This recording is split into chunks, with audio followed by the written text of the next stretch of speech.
شلونكم؟ شخباركم؟ انا كل زينة واتمنى انتم همين تكونون بخير. الفيديو مالتنا اليوم راح يتحدث عن الاخطاء اللي نقدر نسويها بالمكياج. فاللي راح اسويه على نص وجهي راح اخلي المكياج اللي احبه واحب اسويه، يعني اذا تريدون تقولون الطريقة الصح اللي نسوي بها المكياج. النص الثاني من وجهي راح اسوي الاخطاء اللي انا شايفتها وانا قبل يعني سابقا كنت اسويها. اول شيء راح ابلش به هو الفاونديشن. اكبر غلط نقدر نرتكبه بالفاونديشن انه ناخذ فاونديشن يعني كريم اساس كلش غامق على وجهنا. اليوم راح استخدم فاونديشن كلش احبه انا بس شويه غامق علي، فدائما لما استخدمه اخلطه ويا واحد ثاني شوي افتح على مود يفتح اللون. بس اليوم على مود اراويكم الاغلاط اللي نرتكبها راح استخدمه بوحده.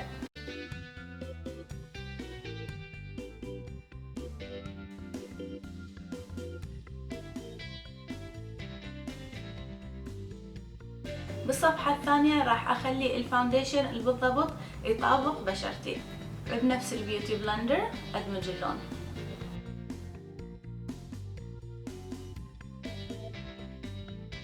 ما اعرف اذا قاعد يبين لكم بالكاميرا بس هاي الصفحة شوية افتح من هاي. ثاني غلطة نقدر نسويها او نرتكبها هي الكونسيلر. الغلط انه نستخدم كونسيلر كلش فاتح علينا. عادة الكونسيلر نريده يكون درجة او درجتين افتح من لون بشرتنا، بس لما ناخذ الكونسيلر 3 أو 4 درجات افتح من بشرتنا هذا الشيء راح يكون ابدا مو طبيعي. هنا انا عندي بايدي كونسيلر كلش احبه بس شويه فاتح علي، فانا دائما اخلطه ويا واحد ثاني اسوي له ميكس على مود يوالمني اكثر. راح يصير مثل بالضبط طبقه بس بيضة، واذا ما ندمجها هو هذا هم خطا يصير كلش كبير.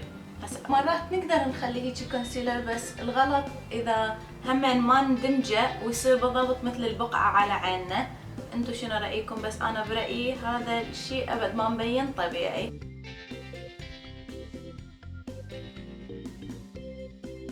والسر هنا انه نظل ندمج الكونسيلر ويا الفاونديشن على مود يصير مثل الطبقه واحده، يعني ما نريده يصير ابيض وبعدين لون اغمق بهواي. شوفوا الفرق بين هاي الصفحه اللي الطريقه الصحيحه وهاي صايره مثل البقعه. الشيء الثالث اللي اريد احكي عنه هو الكونتور. هسه الكونتور موضه، كل بنيه اشوفها تمكيج تحب تسوي كونتور.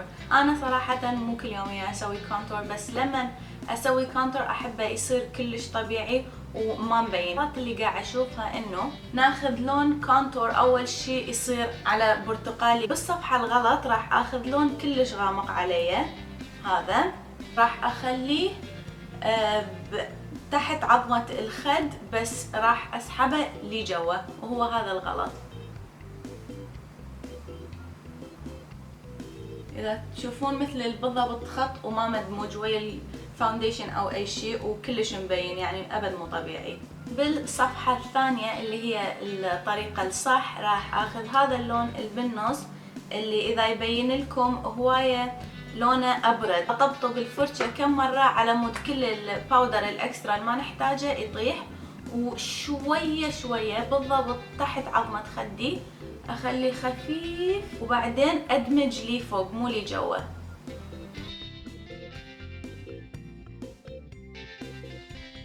اذا تشوفون الفرق هاي الصفحة شلون مبينة شوية اضعف والخد مالتي مبين شوية يعني فورم، وهاي ابد يعني المكان غلط واللون كلش مو ملائم لوجهي. احب اصعد على قصتي شوية مود نوحد اللون كله مو يصير بقع يعني الوجه مبقع. اخذ باودر فاتح وانظف بالضبط جوا الكونتور على مود يبين مرتب شوي اكثر. ووصلنا للبلاشر اللي هو احمر الخدود. راح اخذ احمر خدود واحد بديع انا كلش احبه من المفضلات مالتي. الغلط اللي نسويه انه ناخذ كلش هواي لون على الفرشة وما نسوي له تاب، يعني ما نزيل الاكسترا ونخلي على كل الخد بطريقة كلش قوية، فمثل راح نبقع الوجه بالاكثر. شوفوا حتى لو نحاول ندمجه بالاكثر ما راح يصير لانه اخذنا كلش هواية برودكت من البداية. بالصفحة الثانية نفس الفرشة ناخذ كلش شوية نطقطقها على مود نزيل كل الاكسترا، وبعدين ابلش مو كلش قريب على انفي، ابلش يعني تقريبا من نص الخد اضحك واحاول اسحبها لي فوق وادمجه ويا الكونتور. ما قاعد اخلي اي ضغط على الفرشة. تشوفون هذا ايش قد مبين طبيعي اكثر، وهذا مثل سكينة برية وسكينة هيجي كان مالت المكياج. هسه وصلنا للحواجب اللي هي بالنسبة إلي أصعب شيء واللي تاخذ أكثر وقت مني بالروتين مال المكياج مالتي كله. الغلط اللي نسويه وشايفه هواي بنات وأنا همنا خصيصا يعني أدري بنفسي أرتكبه، إنه أول شيء نثخن الحواجب أكثر من اللازم. ثاني شيء ناخذ لون كلش يعني لون هواي غامق علينا، فيخلي الوجه مالتنا يعني يصير بيه مثل القوة وهيك يعني مثل الماسكولين يصير شوية أكثر. أنا قاعد أستخدم تقريبا نفس المنتجات الكل وجهي، بس أستخدمهن بغير طريقة على مود تصير الطريقة الصح. فهسه راح أخذ البوميد مالتي اللي هو من أنستازيا وما أقدر أعيش بدونه. أبدي من نص الحاجب وأرسم خط، مو خطوط يعني بس خط واحد، وأثخن حواجبي أزيد من اللازم. يعني بعدنا ما بلشنا وهذا الحاجب أبد ما مبين طبيعي.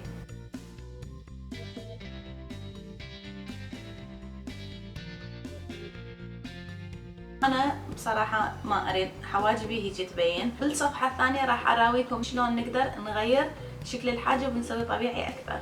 بنفس الفرشة وبنفس الكريم راح أخذ كلش شوي، واللي أحب أسويه إنه أمسح الفرشة شوي بكلينكسة وأبلش أحب من فوق. أنا إذا تشوفون راح أبني حواجبي هيجي شخطة شخطة صغيرة مو خط كامل، وهذا الشي راح يعطيني حواجب شوي أكثر طبيعية، وما قاعد أخلي أي ضغط على الفرشة.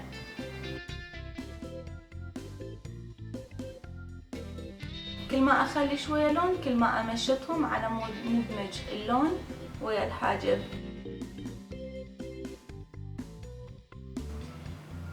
كل ما أتقرب على بداية الحاجب راح أقلل الضغط وأشوف إنه فرشتي ما بيها هواي لون، على مود البداية مال الحاجب تصير خفيفة، وكل ما نتبعد ونتقرب على نهاية الحاجب كل ما الحاجب راح اللون مالته يغمق شوية.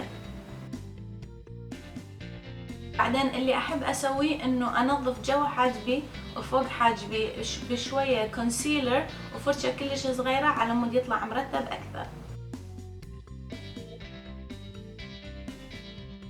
آخر شي على مود نسوي حاجبنا شوية أكثر شكله طبيعي ناخذ ماسكارا مال حواجب.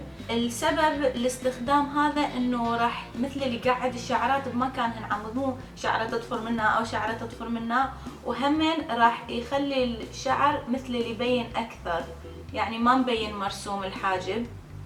هذا صحيح، هاي مو كلش. قاعد تشوفون فرق لو لا؟ كيفكم؟ الغلط اللي نسويه بالاي شادو اللي هو الظلال اللي نخليه على عيوننا، انه دائما نخلي هواية اي شادو. اول شي ما ندمجهن سوية. ثاني شي الصفحة الغلط تاخذون لون كلش غامق.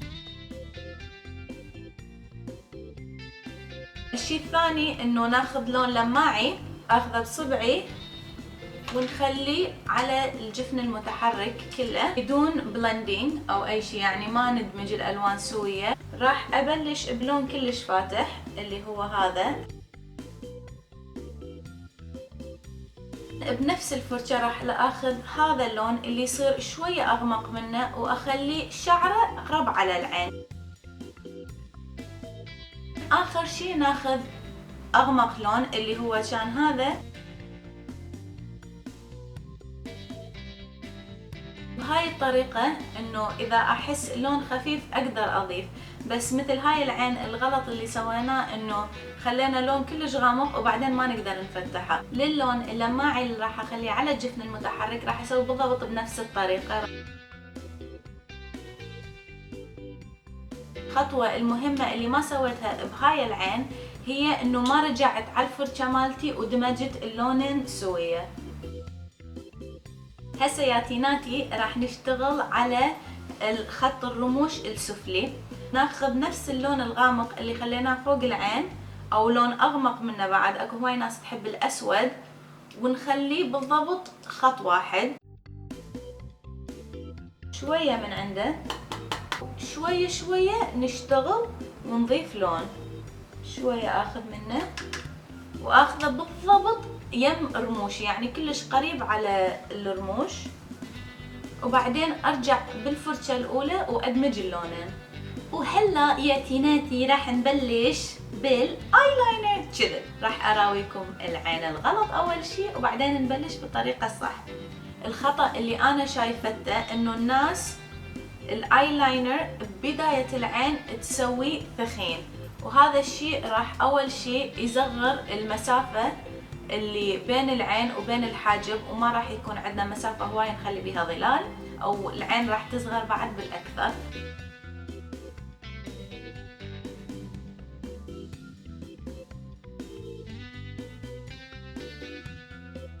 الطريقة اللي انا احبها شخصيا انه نبلش الايلاينر ببداية العين كلش خفيف، وكل ما نتبعد شوي شوي كل ما راح يثخن الايلاينر.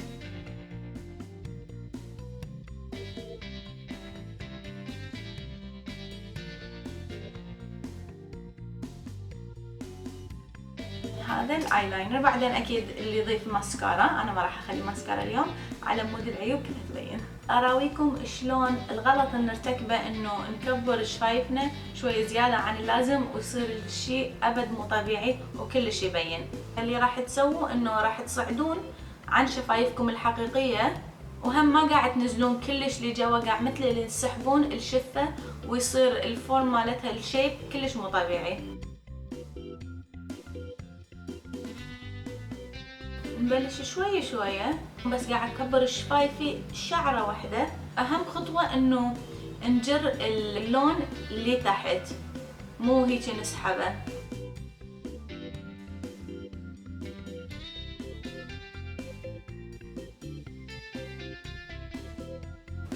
هيك شي تقريبا.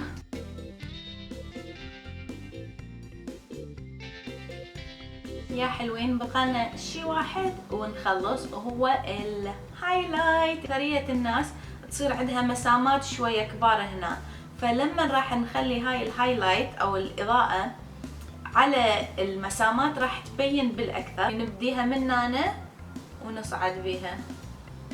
ما اتصور مبين بالكاميرا، بس هنا يعني بالضبط عبالك واحد مخلي فلاش لايت على المسامات مالتي، وهاي ابد انا ما اريده. ناخذ شوي ونخلي على اعلى نقطة بالخد. هنا مسامات وهنا شوي احسن مبين. وهنا يا تيناتي راح يخلص الفيديو مالتنا لليوم. اتمنى تكونون استفاديتوا شوية. اذا تحبون تسوون مكياجكم بهاي الطريقة كيفكم، ماكو اي شي غلط بالمكياج، بس انا بالنسبة الي شخصيا احب هاي الصفحة شوي اكثر، احسها شوي اكثر طبيعية. اذا حبيتوا هذا الفيديو يا تيناتي سووا له لايك، ولا تنسون تشتركون بقناتي، كلش هذا الشيء يفرحني. اشكركم على كل لايك وكل كومنت اللي تكتبونه. احبكم هاي هواي، واشوفكم بالفيديو الثاني.